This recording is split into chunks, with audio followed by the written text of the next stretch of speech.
हरे कृष्णा। श्रीमद् भागवतम 10वां स्कंद 13वां अध्याय। ब्रह्मा जी का मोह और उसका नाश। श्री सुखदेव जी कहते हैं, परीक्षित तुम बड़े भाग्यवान हो। भगवान के प्रेमी भक्तों में तुम्हारा स्थान श्रेष्ठ है, तभी तो तुमने इतना सुंदर प्रश्न किया है। ये तो तुम्हें बार बार भगवान की लीला कथाएं सुनने को मिलती है, फिर भी तुम उनके संबंध में प्रश्न करके उन्हें और भी सरस और भी नूतन बना देते हो। ऋषिक संतों की वाणी, कान और हृदय भगवान की लीला के गान, श्रवण और चित्त के लिए ही होते हैं। उनका यह स्वभाव ही होता है कि ये क्षण प्रतिक्षण भगवान की लीलाओं को अपूर्व रसमयी और नित्य नूतन अनुभव करते रहे। ठीक वैसे ही जैसे लंपट पुरुष को स्त्रियों की चर्चा में नया नया रस जान पड़ता है। परीक्षित, तुम एकाग्र चित्त से श्रवण करो। यद्यपि भगवान की यह लीला अत्यंत रहस्यमयी है, फिर भी मैं तुम्हें सुनाता हूँ, क्योंकि दयालु आचार्यगण आपने प्रेमी शिष्यों को गुप्त रहस्य भी बतला दिया करते हैं। यह तो मैं तुमसे कह ही चुका हूँ कि भगवान श्री कृष्ण ने अपने साथी ग्वाल बालों को मृत्यु रूप अघासुर के मुख से बचा लिया। इसके बाद ये उन्हें जमुना के पुलिन पर ले आए और उनसे कहने लगे, मेरे प्यारे मित्रों, जमुना जी का यह पुलिन अत्यंत रमणीय है। देखो तो सही, यहाँ की वालू कितनी कोमल और स्वच्छ है। हम लोगों के लिए खेलने की तो यहाँ सभी सामग्री विद्यमान है। देखो, एक और रंग बिरंगे कमल खिले हुए हैं और उनकी सुगंध से खींचकर भौरे गुंजर कर रहे हैं, तो दूसरी ओर सुंदर सुंदर पक्षी बड़ा ही मधुर कलरव कर रहे हैं, जिसकी प्रतिध्वनि से सुशोभित वृक्ष इस स्थान की शोभा बढ़ा रहे हैं। अतएव हम लोगों को यहाँ भोजन कर लेना चाहिए, क्योंकि दिन बहुत चढ़ आया है और हम लोग भूख से पीड़ित हो रहे हैं। बछड़े पानी पीकर समीप ही धीरे धीरे हरी हरी घास चरते रहे। ग्वाल वालों ने एक स्वर से कहा, ठीक है ठीक है। उन्होंने बछड़े को पानी पिलाकर हरी हरी घास में छोड़ दिया और अपने अपने छीके खोल खोल कर भगवान के साथ बड़े आनंद से भोजन करने लगे। सबके बीच में भगवान श्री कृष्ण बैठ गए। उनके चारों ओर ग्वाल बालों ने बहुत सी मंडलाकार पंक्तियां बना ली और एक से एक सट कर बैठ गए। सबके मुंह श्री कृष्ण की ओर थे और सबकी आंखें आनंद से खिल रही थी। वन भोजन के समय श्री कृष्ण के साथ बैठे हुए ग्वाल बाल ऐसे शोभायमान हो रहे थे, मानो कमल की कर्णिका के चारों ओर उसकी छोटी छोटी पाखुड़ियाँ सुशोभित हो रहे हैं। कोई पुष्प तो कोई पत्ते और कोई पलवल, अंकुर, फल, छीके, छाल एवं पत्थरों के पात्र बनाकर भोजन करने लगे। भगवान श्री कृष्ण और ग्वालबाल सभी परस्पर अपनी अपनी भिन्न भिन्न रुचि का प्रदर्शन करते। कोई किसी को हंसा देते तो कोई स्वयं ही हंसते लोटपोट हो जाता। इस प्रकार ये सब भोजन करने लगे। उस समय श्री कृष्ण की छठा सबसे निराली थी। उन्होंने मुरली के तो कमर की फेट में आगे की ओर खोस लिया था। सिंगी और बेत बगल में दबा लिए थे। बाएं हाथ में बड़ा ही मधुर घृत मिश्रित दही भात का ग्रास था और अंगुलियों में अदरक, नींबू आदि के आचार मुरब्बे दबा रखे थे। ग्वाल बाल अनेकों उनके चारों ओर से घेर कर बैठे हुए थे और ये स्वयं सबके बीच में बैठकर अपनी विनोद भरी बातों से अपने साथी ग्वाल बालों को हंसाते जा रहे थे। जो समस्त जगत के एकमात्र भोक्ता है, वे ही भगवान ग्वाल बाल के साथ बैठकर इस प्रकार बाल लीला करते हुए भोजन कर रहे थे और स्वर्गों के देवता आश्चर्यचकित होकर यह अद्भुत लीला देख रहे थे। भरत वंश शिरोमणि इस प्रकार भोजन करते करते ग्वाल बाल भगवान की इस रसमय लीला में तन्मय हो गए। इसी समय उनके बछड़े हरी हरी घास के लालच से घोर जंगल में बड़ी दूर निकल गए। जब ग्वाल वालों का ध्यान उस ओर गया, तब तो ये भयभीत हो गए। उस समय अपने भक्तों को भय को भगा देने वाले भगवान श्री कृष्ण ने कहा, मेरे प्यारे मित्र, तुम लोग भोजन करना बंद मत करो, मैं अभी बछड़े को लिए आता हूँ। ग्वाल बालों से इस प्रकार कहकर भगवान श्री कृष्ण हाथ में दोई भात का कौर लिए ही पहाड़ों, गुफाओं, कुंजों एवं अन्यान्य भयंकर स्थानों में अपने तथा साथियों के बछड़ों को ढूंढने चल दिए। परीक्षित, ब्रह्मा जी पहले से ही आकाश में उपस्थित थे। प्रभु के प्रभाव से अघासुर का मोक्ष देखकर उन्हें बड़ा आश्चर्य हुआ। उन्होंने सोचा कि लीला से मनुष्य बालक बने हुए भगवान श्री कृष्ण की कोई और मनोहर महिमामय लीला देखनी चाहिए। ऐसे सोचकर उन्होंने पहले तो बछड़े को और भगवान श्री कृष्ण के चले जाने पर ग्वाल वालों को भी अन्यत्र ले जाकर रख दिया और स्वयं अंतर्धान हो गए। अंततः वे जड़ कमल की ही तो संतान है। भगवान श्री कृष्ण बछड़े न मिलने पर यमुना जी के पुलिन पर लौट आए, परंतु यहाँ क्या देखते हैं कि ग्वाल बाल भी नहीं है। तब उन्होंने वन में घूम कर चारों ओर उन्हें ढूंढा, परंतु जब ग्वाल बाल और बछड़े उन्हें कहीं नहीं मिले, तब वे तुरंत जान गए कि यह सब ब्रह्मा जी की करतूत है। ये तो सारे विश्व के एकमात्र ज्ञाता है।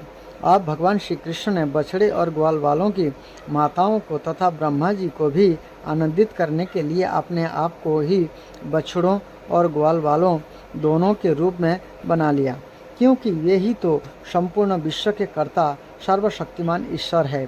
परीक्षित, ये बालक और बछड़े संख्या में जितने थे, जितने छोटे छोटे उनके शरीर थे, उनके हाथ पैर जैसे जैसे थे, उनके पास जितनी और जैसी छड़ियाँ, सिंगी, बांसुरी, पत्ते और छीके थे, जैसे और जितने वस्त्राभूषण थे, उनके सील, स्वभाव, गुण, नाम, रूप और अवस्थाएं जैसी थी, जिस प्रकार ये खाते पीते और चलते थे, ठीक वैसे ही और उतने ही रूपों में सर्वस्वरूप भगवान श्री कृष्ण प्रकट हो गए। उस समय यह संपूर्ण जगत विष्णु रूप है। यह देववाणी मानो मूर्ति मोती होकर प्रकट हो गई। भगवान सर्वसामर्थ्य है। ये ब्रह्मा जी के चुराए हुए ग्वाल बाल और बछड़ों को ला सकते थे, किंतु इससे ब्रह्मा जी का मोह दूर ना होता और ये भगवान की उस दिव्य माया का ऐश्वर्य ना देख सकते, जिससे उनके विश्वकर्ता होने के अभिमान को नष्ट किया। इसीलिए भगवान उन्हीं ग्वालवाल और बछड़े को ना लाकर स्वयं ही वैसे ही एवं उतने ही ग्वालवाल और बछड़े बन गए। सर्वात्मा भगवान स्वयं ही बछड़े बन गए और स्वयं ही ग्वालवाल। अपने आत्मस्वरूप बछड़े को अपने आत्मस्वरूप ग्वालवाल के द्वारा घेर कर अपने ही साथ अनेकों प्रकार खेल खेलते हुए उन्होंने ब्रज में प्रवेश किया। परीक्षित, जिस ग्वाल वालों के जो बछड़े थे, उन्हें उसी ग्वाल बाल के रूप से अलग अलग ले जाकर उसी की बाखल में घुसा दिया और भिन्न बालकों के रूप में उनके भिन्न भिन्न घरों में चले गए। ग्वाल बाल की माताएं बांसुरी की तान सुनते ही जल्दी से दौड़ आई। ग्वाल बाल बने हुए पर ब्रह्म श्री कृष्ण को अपने बच्चे समझकर हाथों से उठाकर उन्होंने जोर से हृदय से लगा लिया। ये अपने संतान से वात्सल्य स्नेह की अधिकता के कारण सुधा से भी मधुर और आशप से भी मादक चुचुआता हुआ दूध उन्हें पिलाने लगी। परीक्षित, इसी प्रकार प्रतिदिन संध्या समय भगवान श्री कृष्ण उन ग्वाल बालों के रूप में वन से लौट आते और अपनी बाल सुलभ लीलाओं से माताओं को आनंदित करते। ये माताएं उन्हें उपटन लगाती, नहलाती, चंदन का लेप करती और अच्छे अच्छे वस्त्र तथा गहनों से सजाती। दोनों भौहों के बीच में डीठ से बचाने के लिए काजल का डीठोना लगा देती और भोजन कराती और तरह तरह से बड़े लाड़ प्यार से उनका लालन पालन करती। ग्वालिन के समान गौएं भी जब जंगल में से चरकर जल्दी जल्दी लौटती और उनकी हुंकार सुनकर उनके प्यारे बछड़े दौड़कर उनके पास आ जाते, तब ये बार बार उन्हें अपनी जीभ से चाटती और अपना दूध पिलाती। उस समय स्नेह की अधिकता के कारण उनके स्तनों में से स्वयं ही दूध की धारा बहने लगती। इस गायों और ग्वालों का मातृभाव पहले जैसा ही ऐश्वर्य, ज्ञान रोहित और विशुद्ध था। हाँ, अपने असली पुत्र की अपेक्षा इस समय उनका स्नेह अवश्य अधिक था। इसी प्रकार भगवान भी उनके पहले पुत्रों के समान ही पुत्र भाव दिखला रहे थे, परंतु भगवान में उन बालकों के जैसा मोह का भाव नहीं था कि मैं इनका पुत्र हूँ। अपने अपने बालकों के प्रति ब्रजवासी की स्नेह लता दिन प्रतिदिन 1 वर्ष तक धीरे धीरे बढ़ती ही गई, वहाँ तक कि पहले श्री कृष्ण में उनका जैसा असीम और अपूर्व प्रेम था, ऐसा ही अपने इन बालकों के प्रति भी हो गया। इस प्रकार सर्वात्मा श्री कृष्ण बछड़े और ग्वाल बालों के बहाने गोपाल बनकर अपने बालक रूप से वत्स रूप का पालन करते हुए 1 वर्ष तक वन और गोष्ठ में क्रीड़ा करते रहे। जब 1 वर्ष पूरा होने में 5-6 रातें शेष थी, तब एक दिन भगवान श्री कृष्ण बलराम जी के साथ बछड़े को चराते हुए वन में आए। उस समय गौवें गोवर्धन की चोटी पर घास चर रहे थे। वहाँ से उन्होंने ब्रज के पास ही घास चरते हुए बहुत दूर अपने बछड़े को देखा। बछड़ों को देखते ही गौओं का वात्सल्य स्नेह उमड़ आया। ये अपने आप की शुद्ध बुद्ध खो बैठी और ग्वालों के रोकने की कुछ भी परवाह न कर जिस मार्ग से वो ना जा सकती थे, उसी मार्ग से हुंकार करती हुई बड़े वेग से दौड़ पड़े। उस समय उनके थनों में दूध बहता जाता था और उनकी गर्दनें सिकुड़कर डील से मिल गई थी। ये पूंछ तथा सिर उठाकर इतने वेग से दौड़ रही थी कि मालूम होता था मानो उनके 2 ही पैर है। जिन गौओं के और भी बछड़े हो चुके थे, ये भी गोवर्धन के नीचे अपने पहले बछड़ों के पास दौड़ आई और अपने स्नेहवश अपने आप बहता हुआ दूध पिलाने लगी। इस समय ये अपने बच्चों का एक एक अंग ऐसे चाव से चाट रही थी मानो उन्हें अपने पेट में रख लेगी। गोपों ने उन्हें रोकने का बहुत कुछ प्रयत्न किया, किंतु उनका सारा प्रयत्न व्यर्थ रहा। उन्हें अपनी विफलता पर कुछ लज्जा और गायों पर बड़ा क्रोध आया। जब वे बहुत कष्ट उठाकर इस कठिन मार्ग से उस स्थान पर पहुँचे, तब उन्होंने बछड़ों के साथ अपने बालकों को भी देखा। अपने बच्चों को देखते ही उनका हृदय प्रेम रस से सरोवर हो गया। बालकों के प्रति अनुराग की बाढ़ आ गई। अपना क्रोध ना जाने कहाँ हवा हो गया। उन्होंने अपने अपने बालकों को गोद में उठाकर हृदय से लगा लिया और उनका मस्तक सूंघकर अत्यंत आनंदित हुए। बूढ़े गोपों को अपने बालकों के आलिंगन से परम आनंद प्राप्त हुआ। ये निहाल हो गए, फिर बड़े कष्ट से उन्हें छोड़कर धीरे धीरे वहाँ से गए। उनके बाद भी बालकों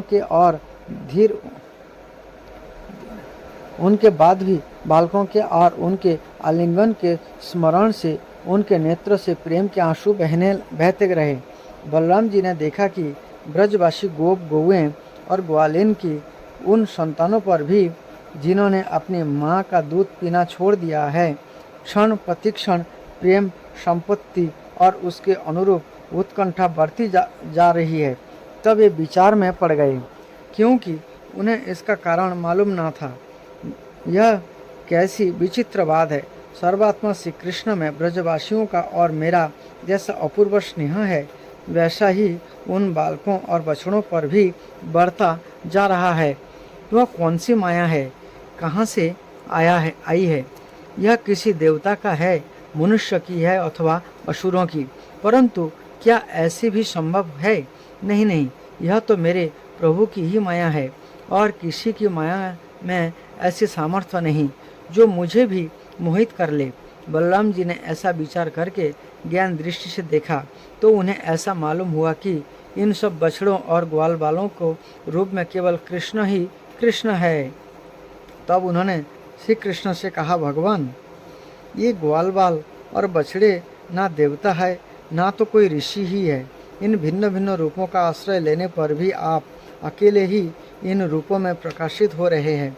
कृपया स्पष्ट करके थोड़े में ही यह बतला दीजिए कि आप इस प्रकार बछड़े, बालक, सिंगी, रस्सी आदि के रूप में अलग अलग क्यों प्रकाशित हो रहे हैं।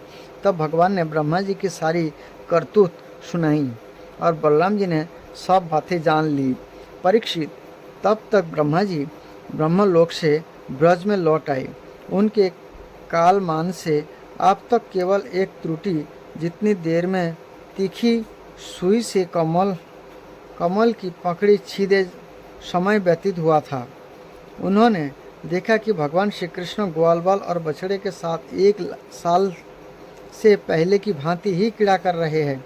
ये सोचने लगे, गोकुल में जितने भी ग्वाल बाल और बछड़े थे, ये तो मेरे मायामयी सज्जा पर सो रहे हैं। इनको तो मैंने अपनी माया से अचेत कर दिया था।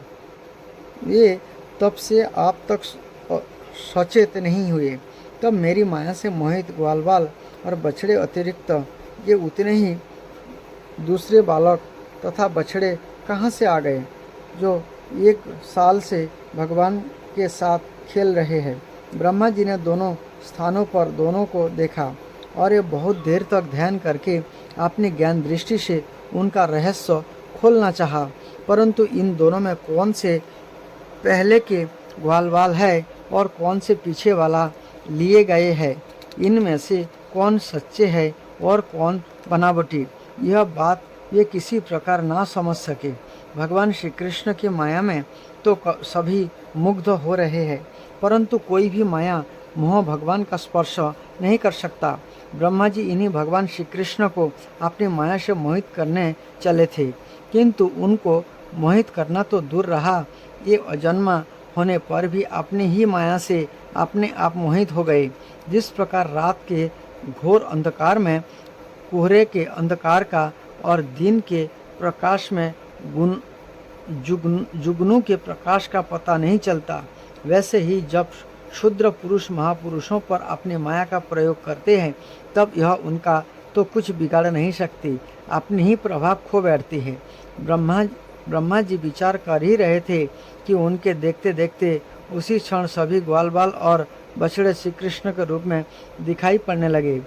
सब के सब सहज जलधर के समान श्याम वर्ण, पीताम्बरधारी, शंख चक्र गदा और पद्म से युक्त चतुर्भुज, सबके सिर पर मुकुट, कानों में कुंडल और कंठ में मनोहर हार तथा वनमालाएं शोभायमान हो रही थी। उनके वक्षस्थल पर सुवर्ण की सुनहली रेखा, श्रीवत्स बाहुओं में बाजूबंद, कलाइयों में शंखाकार रत्नों से जड़े कंगन, चरणों में नूपुर और कड़े, कमर में करधनी तथा अंगुलियों में अंगूठियां जगमगा रही थी। ये नोक से शिखर तक समस्त अंग में कोमल और नूतन तुलसी की मालाएं, जो उन्हें बड़े भाग्यशाली भक्तों ने पहनाई थी, धारण किए हुए थे। उनकी मुस्कान चांदनी के समान उज्जवल थी और रत्नारे नेत्र की कटाक्षपूर्ण चितवन बड़ी ही मधुर थी। ऐसा जान पड़ता था मानो ये इन दोनों के द्वारा सत्व गुण और रजगुण को स्वीकार करके भक्तजनों के हृदय में शुद्ध लालसाएं जगाकर उनको पूर्ण कर रहे हैं। ब्रह्मा जी ने यह भी देखा कि उन्हीं के जैसे दूसरे ब्रह्मा से लेकर तृण तक सभी चराचर जीव मूर्तिमान होकर नाचते गाते अनेक प्रकार की पूजा सामग्री से अलग अलग भगवान के उन सब रूपों की उपासना कर रहे हैं। उन्हें अलग अलग अनिमा, महिमा आदि सिद्धियां, माया विधा आदि विभूतियां और महत्तत्व आदि 24 तत्व चारों ओर से घिरे हुए हैं। प्रकृति में मोक्ष उत्पन्न करने वाला काल, उसके परिणाम का कारण स्वभाव, वासनाओं को जगाने वाला संस्कार, कामनाएं, कर्म, विषय और फल सभी मूर्तिमान होकर भगवान के प्रत्येक रूप की उपासना कर रहे हैं। भगवान की सत्ता और महत्ता के सामने उन सभी की सत्ता और महत्ता अपना अस्तित्व खो बैठी थी। ब्रह्मा जी ने यह भी देखा कि ये सभी भूत, भविष्य और वर्तमान काल के द्वारा सीमित नहीं है, त्रिकाला बाधित सत्य है। ये सब के सब स्वयं प्रकाश और केवल अनंत आनंद स्वरूप है। उनमें जड़ता अथवा चेतना का भेदभाव नहीं है। ये सब के सब एक रस है। यहाँ तक कि उपनिषदर्शी तत्वज्ञानियों की दृष्टि भी उनकी अनंत महिमा का स्पर्श नहीं कर सकती।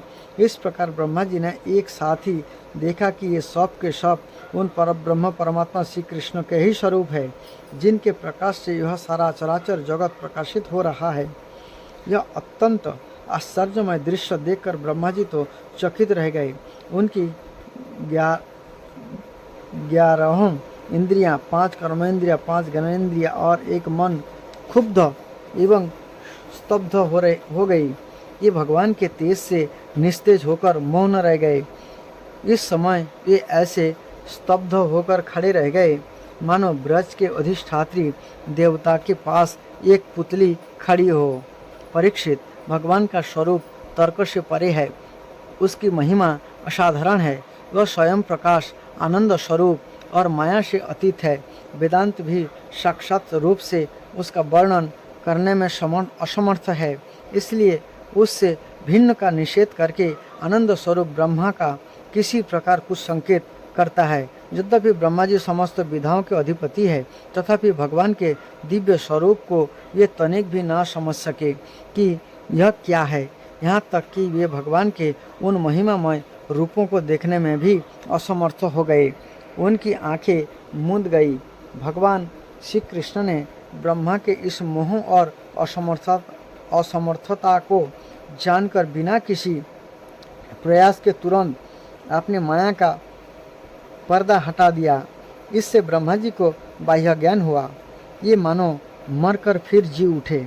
सचेत होकर उन्होंने जो तो करके बड़े कष्ट से अपने नेत्र खोले। तब कहीं उन्हें अपना शरीर और यह जगत दिखाई पड़ा। फिर ब्रह्मा जी जब चारों ओर देखने लगे तब पहले दिशाएं और उसके बाद तुरंत ही उनके सामने वृंदावन दिखाई पड़ा। वृंदावन सबके लिए एक सा प्यारा है। जिधर देखिए उधर ही जीवों को जीवन देने वाले फल और फूलों से लदे हुए हरे भरे पत्तों से लहाते हुए वृक्षों की भांति शोभा पा रही है। भगवान श्री कृष्ण की लीला भूमि होने के कारण वृंदावन धाम में क्रोध, तृष्णा आदि दोष प्रवेश नहीं कर सकते और यहाँ स्वभाव से ही परस्पर दुस्तज्य बैर रखने वाले मनुष्य और पशु पक्षी भी प्रेमी मित्र के समान हिल मिलकर एक साथ रहते हैं। ब्रह्मा जी ने वृंदावन का दर्शन करने के बाद देखा कि अद्वितीय परब्रह्म गोप वंश के बालक का सा नाट्य कर रहा है। एक होने पर भी उसके सखा है, अनंत होने पर भी यह इधर उधर घूम रहा है और इसका ज्ञान अगाध होने पर भी यह अपने ग्वाल बाल और बछड़ों को ढूंढ रहा है। ब्रह्मा जी ने देखा कि जैसे भगवान श्री कृष्ण पहले अपने हाथ में दही भात का कौर लिए उन्हें ढूंढ रहे थे, वैसे ही आप भी अकेले ही उनकी खोज में लगे हैं। भगवान को देखते ही ब्रह्मा जी अपने वाहन हंस पर से कूद पड़े और सोने के समान चमकते हुए अपने शरीर से पृथ्वी पर दंड की भांति गिर पड़े। उन्होंने अपने चारों मुकुटों को अग्रभाग से भगवान के चरण कमलों का स्पर्श करके नमस्कार किया और आनंद के आंसुओं की धारा से उन्हें नहला दिया। ये भगवान श्री कृष्ण की पहले देखी हुई महिमा का बार बार स्मरण करते, उनके चरणों पर गिरते और उठ कर फिर गिर पड़ते। इसी प्रकार बहुत देर तक ये भगवान के चरणों में ही पड़े रहे। फिर धीरे धीरे उठे और अपने नेत्रों के आंसू पोंछे। प्रेम और मुक्ति के एकमात्र उद्गम भगवान को देखकर उनका सिर झुक गया। ये कांपने लगे। अंजलि बांधकर बड़ी नम्रता और एकाग्रता के साथ गदगद वाणी से ये भगवान की स्तुति करने लगे। तो भगवान की जो स्तुति है वो ब्रह्मा जी का स्तुति जो है 14वां अध्याय में मिलेगा। अभी भगवान श्री कृष्ण की बुक से, कृष्ण बुक से श्रील प्रभुपाद जी के द्वारा ब्रह्मा द्वारा बालकों तथा बछड़ों की चोरी का कथा सुनेंगे। जब महाराज परीक्षित ने प्रश्न किया कि ग्वालों ने अघासुर की मृत्यु के पश्चात 1 वर्ष तक उसकी चर्चा क्यों नहीं की, तो तो सुखदेव गोस्वामी अत्यंत प्रोत्साहित हुए। उन्होंने कहा, हे राजा, आप अपनी उत्सुकता के कारण कृष्ण की दिव्य लीलाओं को नवीनता प्रदान कर रहे हैं। कहा जाता है कि यह भक्तों का स्वभाव है कि वह कृष्ण के विषय में श्रवण तथा कीर्तन करने में अपना मन, शक्ति, वाणी, कान सभी कुछ लगा देता है। यह श्री कृष्ण भावनामृत कहलाता है। और जो व्यक्ति कृष्ण के विषय में श्रवण तथा कीर्तन में लीन रहता है, उसके लिए वह विषय कभी नीरस या वासी नहीं होता। भौतिक विषय तथा दिव्य विषय के मध्य वही अंतर है कि भौतिक कथा वस्तु वासी पड़ जाती है और कोई भी एक ही विषय वस्तु को दीर्घ काल तक सुनना नहीं चाहता। किंतु यहाँ तक दिव्य कथा वस्तु का संबंध है, यह तो नित्य नवन वायमान कहलाती है। इसका अर्थ यह हुआ कि कोई चाहे तो भगवान के विषय में कितना भी कीर्तन तथा श्रवण करता रहे, किंतु वह कभी थकता नहीं, अपितु वह अधिक सुनने के लिए उत्सुक रहता है। गुरु का कर्तव्य है कि वह अपने जिज्ञासु तथा निष्ठावान शिष्य को सारी गुह्य कथा वस्तु बता दे। इस प्रकार सुखदेव गोस्वामी यह बताने लगे कि अघासुर वध की चर्चा 1 वर्ष तक क्यों नहीं चलाई गई। सुखदेव गोस्वामी ने राजा से कहा, आप इस रहस्य को सावधान होकर सुनो। भगवान कृष्ण अपने मित्र को अघासुर के मुख से निकलकर और उस असुर का वध करके मित्र सहित जमुना के तट पर आए और उन्हें इस प्रकार संबोधित किया, मित्र देखो ना, यह स्थान कलेवा करने तथा जमुना के रेतीले तट पर खेलने के लिए कितना सुंदर है। देखो ना, जल में ये कमल पुष्प किस प्रकार खिल रहे हैं और चतुर्दिक अपनी सुगंध बिखर रहे हैं। पक्षियों का कलरव और मोरों की केका वृक्ष की पत्तियां की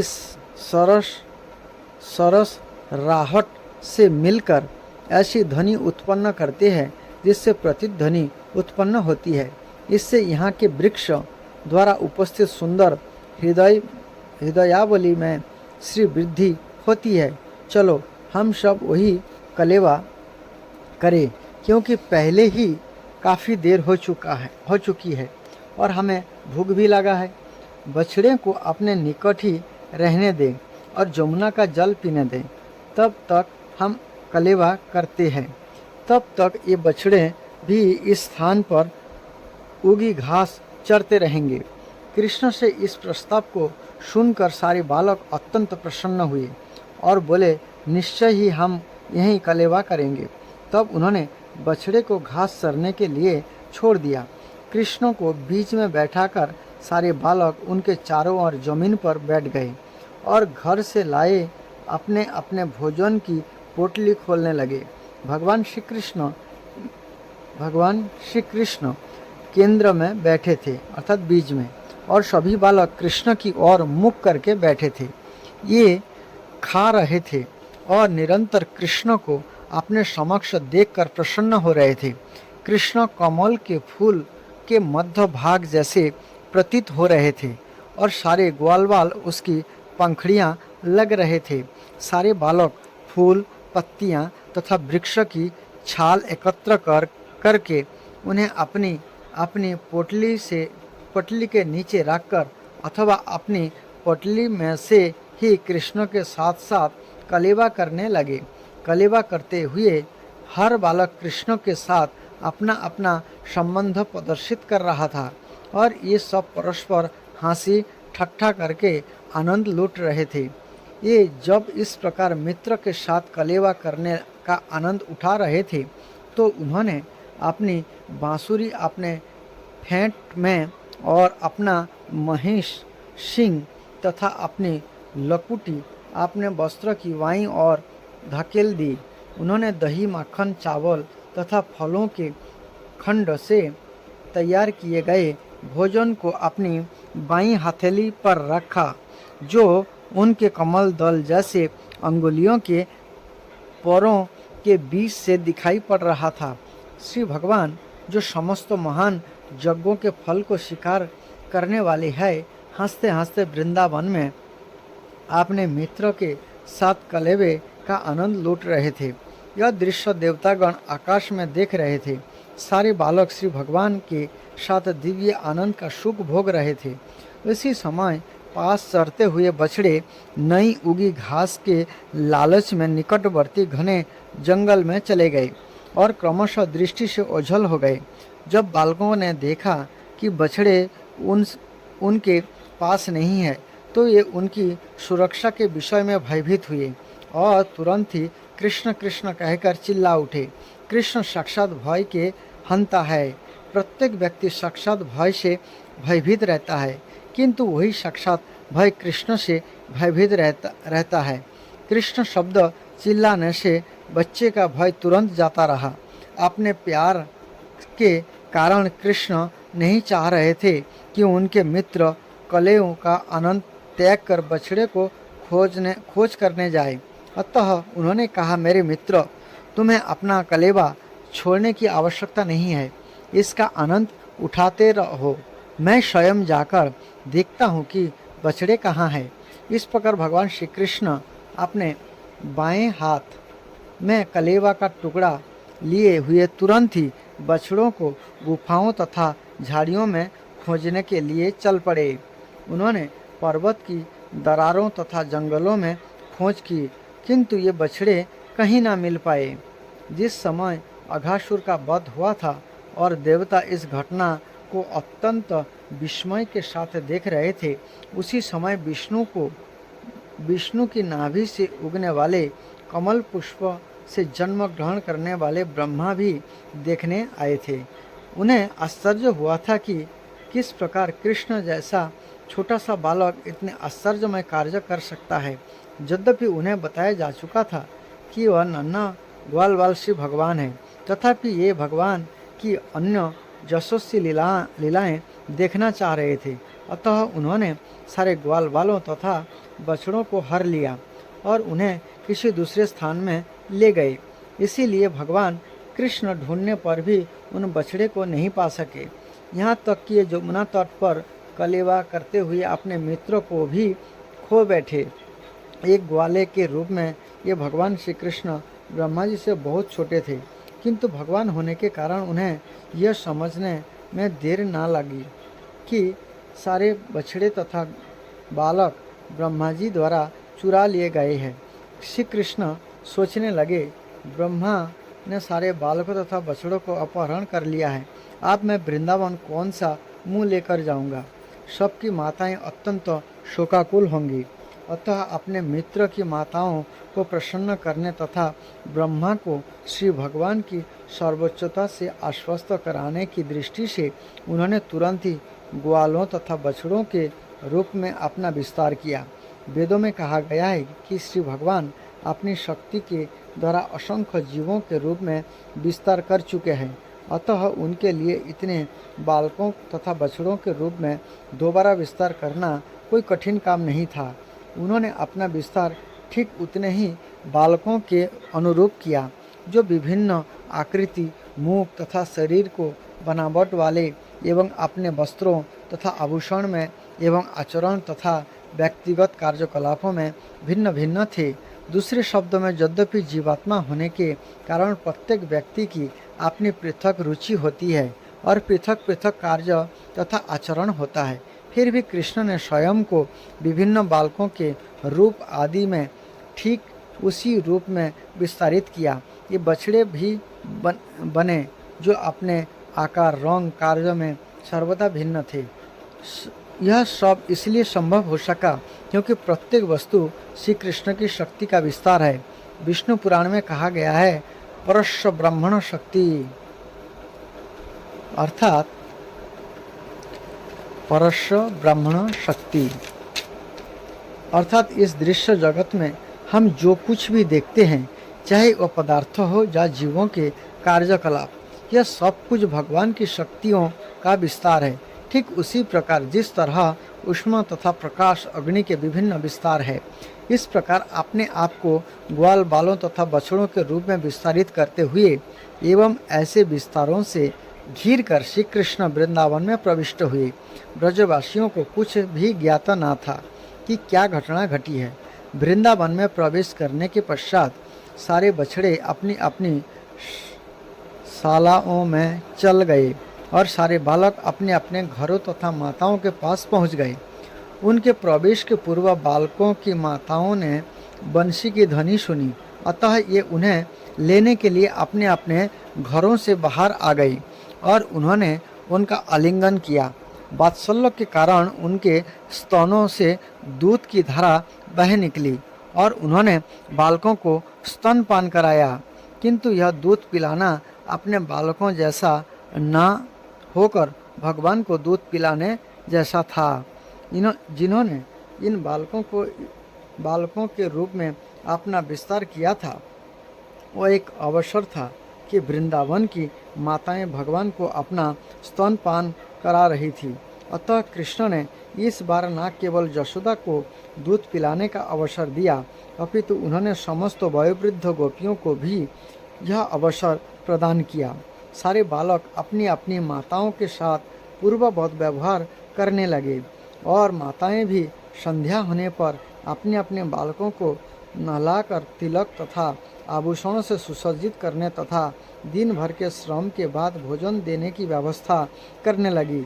इसी प्रकार गौएं भी चारागाह से संध्या समय लौटी और अपने अपने बछड़े को पुकारने लगी। बछड़े तुरंत अपनी माताओं के पास आए और उनकी माताएं गौएं उनके शरीरों को चाटने लगी। गौएं तथा गोपियों का अपने अपने बछड़ों तथा बालकों के प्रति वो संबंध पहले की तरह बना रहा। यद्यपि वास्तव में मूल बछड़े तथा बालक वहाँ नहीं थे। वस्तुतः गायों को बछड़े के प्रति और गोपिकाओं को अपने बालकों के प्रति वह वात्सल्य अकारण ही बढ़ गया। उनका वात्सल्य सहज ही बढ़ गया। यद्यपि ये बछड़े तथा बालक उनकी संतान ना थे, यद्यपि वृंदावन की गौएं तथा गोपिकाएं कृष्ण को अपनी अपनी संतानों से अधिक प्रेम करती थी, किंतु इस घटना के बाद उनका यह प्रेम वात्सल्य अपनी संतानों के प्रति भी उसी तरह बढ़ गया जिस तरह वह कृष्ण के प्रति था। कृष्ण ने लगातार 1 वर्ष तक बछड़े तथा ग्वाल वालों के रूप में स्वयं को विस्तारित रखा और चारागाहों में भी उपस्थित रहे। जैसा कि भगवत गीता में कहा गया है, कृष्ण का विस्तार प्रत्येक हृदय में परमात्मा के रूप में स्थित है। इसी प्रकार स्वयं को परमात्मा रूप में विस्तारित ना करके लगातार 1 वर्ष तक ये बछड़ों तथा ग्वालों के रूप में विस्तारित रहते रहे। एक दिन 1 वर्ष समाप्त होने से कुछ दिन पहले जब कृष्ण बलराम के साथ जंगल में बछड़े को चरा रहे थे, तो उन्होंने गोवर्धन पर्वत की चोटी पर कुछ गौओं को चरते देखा। ये गौएं वहीं से नीचे घाटी में ग्वालों द्वारा अपने बछड़ों की रखवाली होते देख सकती थी। अतः सहसा अपने बछड़े को देखकर गौएं उनकी ओर दौड़ने लगी। ये अगले तथा पिछले गांव बंधे होने पर पहाड़ी से नीचे कूद आई। ये गौएं अपने बछड़ों के प्रेम से इतनी द्रवित हो गई कि उन्होंने गोवर्धन पर्वत की चोटी से नीचे चरागाह तक के ऊबड़ खाबड़ मार्ग की तनिक भी परवाह न की। उनके थन दूध से पूरित थे और अपनी पूंछ ऊपर उठाए अपने अपने बछड़ों के पास पहुंच गई। जब वे पहाड़ से नीचे आ रही थी तो उनके थनों से अपने बछड़ों के प्रेमवश दूध की धारा चू रही थी। यद्यपि ये बछड़े उनके अपने बछड़े ना थे, इन गायों के अपने अपने बछड़े थे और गोवर्धन के नीचे जो बछड़े चर रहे थे ये उनसे कुछ बड़े थे। इन बछड़ों से भी वह आशा नहीं की जाती थी कि वे इन गायों का दूध सीधा स्तनों से पिएंगे। वे तो घास चर कर तृप्त थे, फिर भी गायें तुरंत नीचे आई और उनके शरीर चाटने लगी, और बछड़े भी गायों के थन से दूध पीने लगे। इन गौओं तथा बछड़ों में प्रगाढ़ प्रेम संबंध दिख पड़ा। जब गौएं गोवर्धन पर्वत से नीचे की ओर दौड़ रही थी, तो उनकी रखवाली करने वाले व्यक्तियों ने उन्हें रोकने का प्रयास किया। प्राय बड़ी गायों की रखवाली पुरुष करते हैं और बछड़ों की रखवाली बालक करते हैं। यहाँ तक संभव होता है बछड़े की गौएं से पृथक रखा जाता है, इससे वह गायों का सारा दूध ना पी जाए। अतः जो व्यक्ति गोवर्धन चोटी पर गायों की रखवाली कर रहे थे, उन्होंने इन्हें रोकने का प्रयास किया, किंतु ये असफल रहे। अपनी असफलता के कारण ये बहुत लज्जित, क्रुद्ध और अप्रसन्न थे। किंतु जब ये पर्वत से ऊपर उतर कर नीचे आए और देखा कि उनके बालक गौएं तो बछड़े की ठीक ठीक से देख रेख कर रहे हैं, तो ये उनके प्रति अत्यंत प्रेम विह्वल हो उठे। यह अत्यंत आश्चर्यजनक था। यद्यपि सारे पुरुष निराश, व्यग्र तथा क्रुद्ध होकर पर्वत से नीचे आए थे, किंतु जो ही उन्होंने अपने पुत्र को देखा तो उनके हृदय प्रेम से द्रवित हो उठे। उनका क्रोध, असंतोष तथा अप्रसन्नता सभी तुरंत छूमंतर हो गए। ये अपने पुत्रों के प्रति पिता का प्रेम प्रदर्शित करने लगे और बड़े ही स्नेह से उन्हें अपने गोद में उठाकर उनका आलिंगन करने लगे। फिर उन्होंने उनके सिर सूंघे और उनके साथ परम प्रसन्नता का अनुभव किया। उनके पुत्र का आलिंगन करने के बाद ये पुनः अपनी गायों को गोवर्धन की चोटी पर ले गए। रास्ते में ये अपने पुत्र के विषय में सोचते रहे और उनके नेत्र से प्रेमाश्रुओं की वर्षा होती रही। जब बलराम ने देखा गौओं तथा बछड़ों एवं पिता तथा पुत्रों के मध्य इस प्रकार प्रेम का उद्भव आदान प्रदान देखा, विशेष रूप से जब बछड़े या बालकों को इतना देखा रेखा की आवश्यकता न थी, तो उन्हें आश्चर्य होने लगा कि वह असामान्य बात क्यों हो रही है।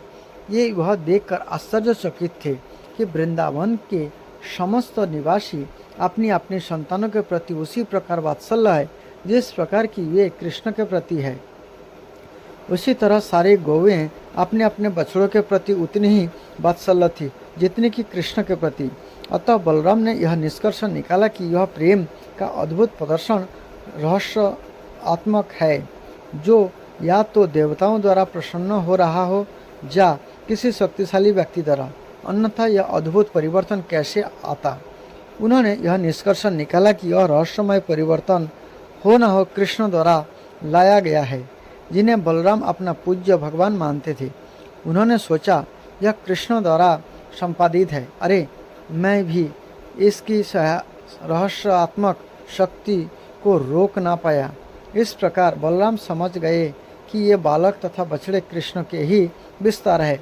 बलराम ने कृष्ण से वास्तविक स्थिति जाननी चाहिए, अतः ये बोले, हे कृष्ण, पहले मैं सोच रहा था कि ये सारे बछड़े तथा ग्वाले या तो ऋषि मुनि है या देवता है, किंतु अब मुझे ऐसा प्रतीत होता है कि ये सब तुम्हारे विस्तार है।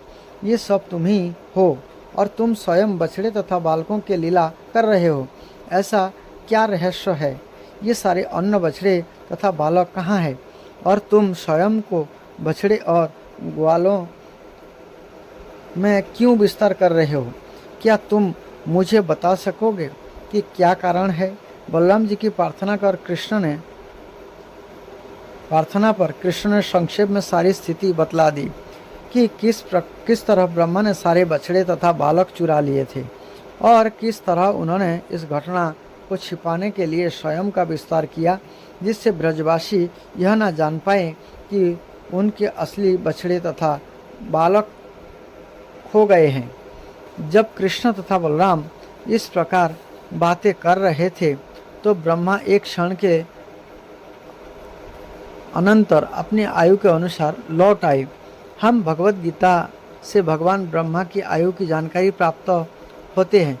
ब्रह्मा के 12 घंटे चारों युग की अवधि से 1000 गुणे अर्थात 43,20,000 × 1000 वर्ष के तुल्य होते हैं। इसी प्रकार ब्रह्मा का एक क्षण हमारे 100 वर्ष के तुल्य है। अपनी गणना के अनुसार ब्रह्मा एक क्षण बाद ही अपने द्वारा बालकों तथा बछड़ों के चुराए जाने से उत्पन्न कौतुक देखने के लिए लौटे, किंतु ये मन ही मन भयभीत थे कि वह आग के साथ खिलवाड़ करने जैसा है। कृष्ण मेरे स्वामी है और मैंने कौतुकवश ही उनके बछड़े तथा बालक चुराए हैं। ये सचमुच चिंतित थे, अतः ये देर तक यहाँ नहीं रह पाए। ये अपनी गणना के अनुसार एक क्षण बाद ही वापस चले आए। उन्होंने देखा कि सारे के सारे बालक तथा बछड़े गोवें कृष्ण के साथ पूर्ववत क्रीड़ारत है। यद्यपि उन्हें विश्वास था कि वे उन्हें चुरा ले जा चुके हैं और अपनी जोग शक्ति से उन्हें सुला रखा है। अतः ब्रह्मा सोचने लगे, मैंने तो सारे बालक तथा बछड़े चुरा लिए थे और मुझे ज्ञात है कि ये आप भी सो रहे हैं, तो फिर यह कैसे संभव है कि वैसे ही बछड़े तथा बालक कृष्ण के साथ क्रीड़ा कर रहे हैं? कहीं वे मेरी जोग शक्ति से अप्रभावित तो नहीं है? क्या ये 1 वर्ष तक कृष्ण से लगातार खेलते रहे हैं? ब्रह्मा यह जानने का प्रयत्न करते रहे कि वे सब कौन थे और उनकी जोग शक्ति से किस प्रकार अप्रभावित रह रहे थे, किंतु वे निश्चित नहीं कर पाए। दूसरे शब्दों में ये स्वयं अपनी जोग शक्ति के वशीभूत हो गए। उनकी जोग शक्ति अंधकार में हिम के समान अथवा दिन में जामुन के समान प्रतीत होने लगी। रात्रि के अंधकार में जुगनू पर संचित या भूमि पर पड़ी हिम चमक सकती है, किंतु रात्रि में हिम में यह श्वेत दीप्ति नहीं रहती और न जुगनू में ही दिन के समय प्रकाशित करने की शक्ति रहती है। इसी प्रकार ब्रह्मा ने कृष्ण की जोग शक्ति के समक्ष जो अपना लघु जोग शक्ति प्रदर्शित की, वह रात्रि के समय हिम या दिन के समय जामुन के समान थी। जब कोई लघु जोग शक्ति वाला व्यक्ति महान जोग शक्ति के समक्ष अपनी शक्ति प्रदर्शित करना चाहते हैं, तो ये स्वयं अपने प्रभाव को घटा देता है, उसमें वृद्धि नहीं करता। यहाँ तक कि ब्रह्मा जैसे महान पुरुष ने जब कृष्ण के समक्ष अपने जोग शक्ति का प्रदर्शन करना चाहा, तो वह हास्यास्पद हो गई। इस प्रकार ब्रह्मा अपने निजी जोग शक्ति के संबंध में भ्रमित थे। ब्रह्मा को इस बात से विश्वस्त करने के लिए कि वे सब बछड़े तथा बालक जो कृष्ण के साथ खेल रहे थे असली नहीं है, ये सब विष्णु रूप में रूपांतरित हो गए थे। वास्तव में असली ग्वाल तथा बछड़े तो ब्रह्मा की जोग शक्ति के कारण सोए हुए थे, किंतु जिन रूपों को ब्रह्मा देख रहे थे ये कृष्ण या विष्णु के अंश थे। चूँकि विष्णु कृष्ण के अंश है, अतः ब्रह्मा के समक्ष इतने विष्णु रूप प्रकट हुए। सारे विष्णु रूप सांवले रंग के थे और पीताम्बर धारण किए थे। सबों के 4 भुजाएं थी, जिनमें ये शंख चक्र पद्म और गदा धारण किए थे। उनके शीशों पर स्वर्ण मंडित रत्न जटित देदीप्यमान मुकुट थे। ये मोतियों तथा कर्णभूषणों से मंडित थे और फूलों की मालाएं धारण किए थे। उनके वक्षस्थलों पर श्रीवत्स का चिन्ह था। उनकी भुजाएं बाजूबंदों तथा अन्य रत्नों से मंडित थी। उनकी ग्रीवाएं शंख के समान थी। उनके पैर में नूपुर थे, कोटी में सुनहरी घटिकाएं थी और अंगुलियों में रत्न जटित मुद्रिकाएं थी। ब्रह्मा ने यह भी देखा कि प्रत्येक विष्णु के सारे शरीर पर चरण कमलों से लेकर सिर तक ताज़ा तुलसी दल अर्पित किए गए थे। विष्णु रूपों की अन्य विशेषता यह थी कि ये सब दिव्य रूप से अत्यंत सुंदर लगते थे। उनकी मुस्कान चंद्र प्रकाश से मिलती थी और उनकी चितवन उदय होते हुए सूर्य के समान थी। ये तमो तथा रजोगुण के स्रष्टा तथा पालक प्रतीत हो रहे थे। विष्णु सतगुण थे, ब्रह्मा रजोगुण के तथा शिव तमोगुण के प्रतीक है। अतः इस दृश्य जगत में प्रत्येक वस्तु के पालन के रूप में विष्णु ब्रह्मा तथा शिव को भी सृष्टा तथा पालक है। विष्णु भगवान की इस अभिव्यक्ति के बाद ब्रह्मा ने देखा कि विष्णु को चारों ओर से घेर कर अनेक ब्रह्मा, शिव, देवता तथा एक क्षुद्र चींटी और तिनके से लेकर जड़ जंगम सारे जीव नाच रहे हैं। उनके नृत्य के साथ अनेक प्रकार का संगीत बज रहा है और ये सब विष्णु की पूजा कर रहे हैं। ब्रह्मा को ज्ञात हुआ कि विष्णु के ये सारे रूप योग शक्ति से पूर्ण है। उनमें अनिमा, अणु के समान सूक्ष्म बनने की सिद्धि से लेकर दृश्य जगत जैसे असीम होने की सिद्धियां हैं। विष्णु के शरीर में ब्रह्मा की सारी योग शक्तियों, शिव, सारे देवता तथा दृश्य जगत के 24 तत्वों को पूरा प्रतिनिधित्व प्राप्त था। भगवान विष्णु के प्रभाव से सारी अधीन योग शक्तियाँ उनकी पूजा में लगी थी। काल, आकाश, दृश्य जगत, संस्कार, इच्छा, कर्म तथा भौतिक प्रकृति के तीनों गुण उनकी पूजा कर रहे थे। ब्रह्मा के यह भी अनुभव हुआ कि भगवान विष्णु समस्त सच्चित तथा आनंद के अगार है। ये सच्चिदानंद स्वरूप है और उपनिषदों के अनुयायियों के द्वारा पूज्य है। ब्रह्मा ने अनुभव किया कि बालकों तथा बछड़ों के ये रूपांतरित विष्णु रूप किसी योगी की शक्ति या देवताओं में निहित किसी शक्ति द्वारा नहीं बने हैं। ये विष्णु रूप मूर्तियाँ किसी विष्णु माया के प्रदर्शन ना होकर साक्षात विष्णु है। विष्णु तथा विष्णु माया के गुण क्रमशः अग्नि तथा उसके ताप के सदृश है। ताप में अग्नि का गुण उष्णता रहती है, किंतु फिर भी ताप अग्नि नहीं होता। बालकों तथा बछड़ों के विष्णु रूप ताप के समान नहीं, अपितु ये अग्नि तुल्य थे। ये सारे के सारे असली विष्णु थे। वस्तुतः विष्णु का गुण है उनका पूर्ण सत्व, पूर्ण ज्ञान तथा पूर्ण आनंद। दूसरा उदाहरण भौतिक वस्तुओं का दिया जा सकता है जो अनेक रूपों में प्रतिबिंबित होती है। उदाहरणार्थ सूर्य अनेक जल पात्रों में प्रतिबिंबित होता है, किंतु इन पात्रों में सूर्य के प्रतिबिंब वास्तविक सूर्य नहीं होते। पात्र में सूर्य का वास्तविक ताप या प्रकाश नहीं रहता, यद्यपि वह सूर्य जैसा प्रतीत होता है। किंतु कृष्ण ने जो स्वरूप धारण किए थे उनमें से प्रत्येक पूर्ण विष्णु थे।